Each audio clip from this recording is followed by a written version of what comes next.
Kamu çarhunde padaşım benim. Oh Muhibbi, tidak ada jalan keluar dari sini sampai kamu mati. Air mataku akan berubah menjadi lautan mulai dari sekarang. Ey muhibbi, bahr olsa yere düşüşüm. Raja pun terlihat kini sudah mendekati makam Mustafa.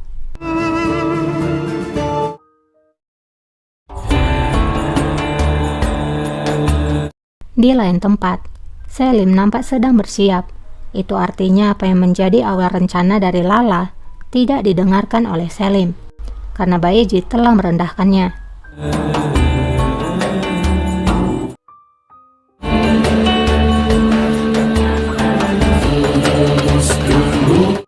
Begitu juga di Kutahya, kita melihat kalau Bayezid juga bersiap.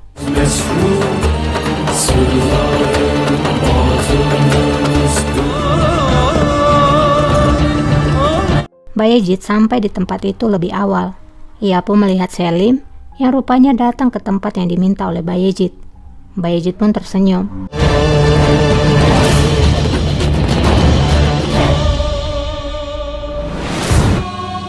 Dan saat Selim telah turun dari kudanya, Gajah Anfer lalu memberikan kode, dan para pemanah pun keluar dari persembunyiannya.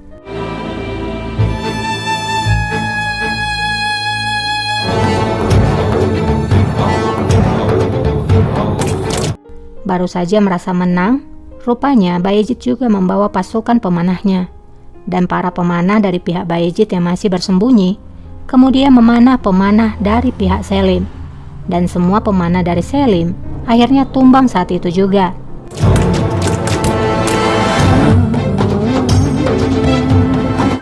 Selim pun nampak terkejut dan tak menyangka. Para pemanah pun siap mengarahkan panahnya ke arah Selim.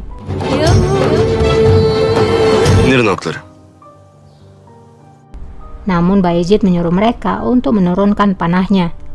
Kemudian Bayezid mengatakan, "Aku tahu kamu akan melakukan sesuatu yang berbahaya.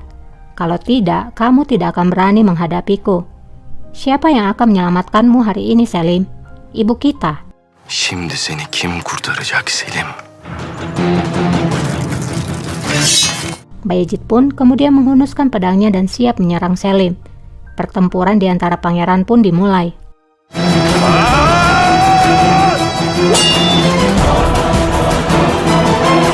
Kita beralih sebentar pada Hurrem. Hurrem nampak kini berada di sebuah ruangan yang gelap, dan ia melihat sebuah cahaya kuning yang bergerak di atasnya. Hurrem terus memandangi cahaya itu, sampai akhirnya cahaya itu turun ke bawah.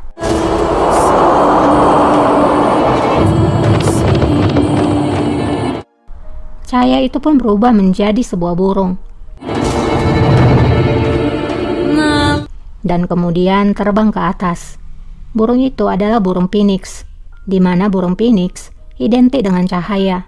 Lalu kemudian, burung itu pun pergi dan meninggalkan sehelai bulunya.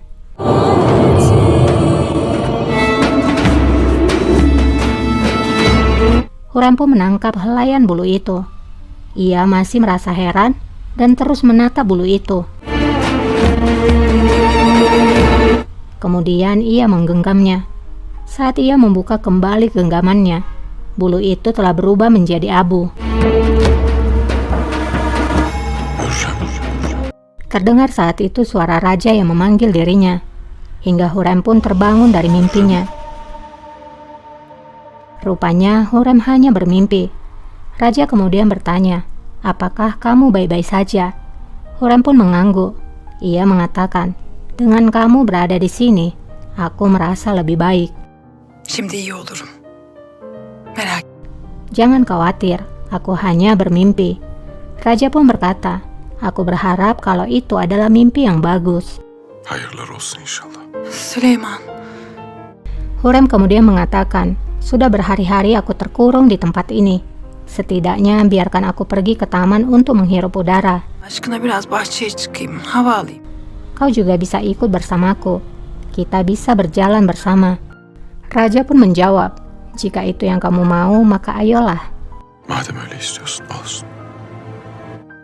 Valideme verdiğin sözü bozmakta hata ettin. Kita kembali ke Selim dan Bayezid. Bayezid berkata, kamu telah melakukan kesalahan dengan merusak janji yang kamu berikan kepada ibu kita, dan kamu harus membayarnya dengan hidupmu.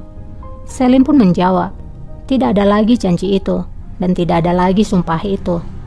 Pertarungan pun dilanjutkan kembali. Elini canınla ödeyeceksin. Söz mü kaldı Bayezid?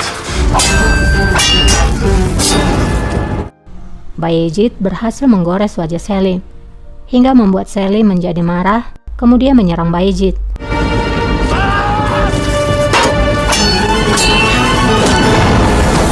Sampai akhirnya Selim ditendang oleh Bayezid.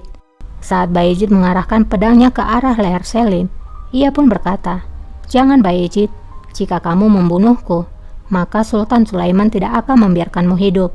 Dia akan mengambil kepalamu secara pribadi. Mas seni bizzat alır kelleni. Bayezid pun menjawab, aku tidak peduli.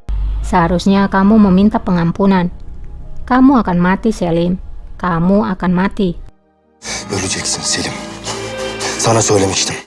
Aku sudah memberitahukan padamu sebelumnya kalau aku tidak lagi memiliki rasa belas kasihan.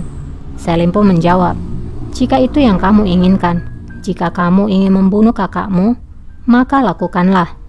Bayezid pun terdiam. Öldürmek istiyorsun, durma öldür hadi.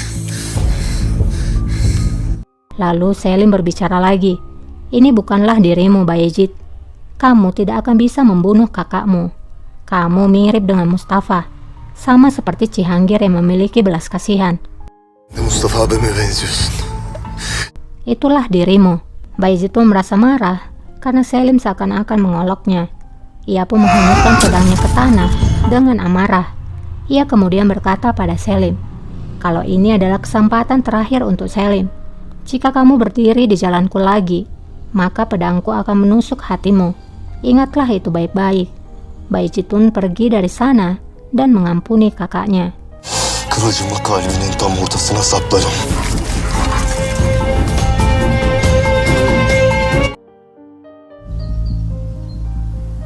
Hayat öyle Kembali ke bursa, kini Raja dan Hurrem sudah di taman. Hurrem berkata, hidup ini sangat indah. Tidak penting siapa bunga dan siapa burung. Peranku adalah sebagai Hurrem yang menemukan cinta. bana Hürrem olmak düşmüş. Waktu berlalu melalui jariku seperti pasir. Lagu kematian telah bernyanyi untukku sekarang. Panggillah putraku Sulaiman. Ölüyor. Aku ingin menyambut kematian saat berada di pelukanmu, dikelilingi oleh kekasihku sekali lagi. Yerimle karşılamak istiyorum. Bawalah aku ke rumah Sulaiman. Aku sudah siap. Raja pun hanya bisa menatap Hurrem Sultan dan tidak bisa lagi memaksakan pengobatan itu pada Hurrem. Hazırım.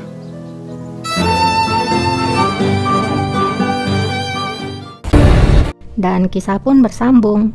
Buat teman-teman yang suka dengan kelanjutan ceritanya, boleh dong di subscribe dulu supaya setiap kali aku upload video terbaru kalian dapat notifikasinya. Buat yang sudah subscribe, like, dan komen, terima kasih banyak ya, karena itu sangat berharga buat Mimin. Tetap selalu semangat bagi yang berjuang ya. Semoga kalian tetap dalam lindungan Tuhan. Sampai jumpa, bye.